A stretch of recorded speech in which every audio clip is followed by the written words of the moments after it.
Most alarming statistics ఏంది తెలుసా friends? ఇప్పుడు వెలుగులు ఇచ్చిన కథనం ప్రకారం హైదరాబాద్ సుమారు 6.16 క్యూబిక్ మీటర్స్ గ్రౌండ్ వాటర్ ఏటా నీళ్లు తోడుతున్నారట.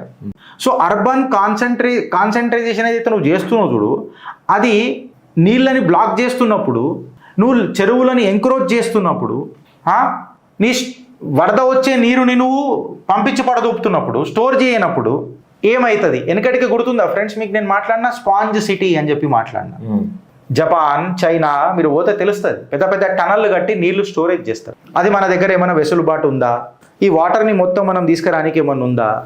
లేదు. ఇప్పుడు దీనివల్ల ఏమవుతుంది అని చెప్పి మనం మాట్లాడితే ఖచ్చితంగా ఫ్లోరైడ్ సమస్య ఖచ్చితంగా పెరుగుతుంది. ఎందుకనంటే ఫ్లోరైడ్ సమస్య ఇలా తెలంగాణలో కొత్త కాదు. సుమారు 78 ఫ్లోరైడ్ ఎఫెక్టెడ్ రీజియన్స్ తెలంగాణలో ఉన్నాయి. అందులో వర్స్ట్ ఎఫెక్టెడ్ ఖమ్మం 12 రీజన్లు ఉన్నాయి, నల్గొండకు 11 రీజన్లు ఉన్నాయి. ఇది ఎందుకు ఇంపార్టెంట్ అనంటే ఈ ఫ్లోరైడ్ వల్ల ఎన్నోసార్లు తెలంగాణ ప్రజలు కరెక్ట్గా చెప్పాలనంటే ఇబ్బందులకు గురైనరా లేదా, ఎస్పెషలీ ఇన్ రూరల్ బెల్ట్స్.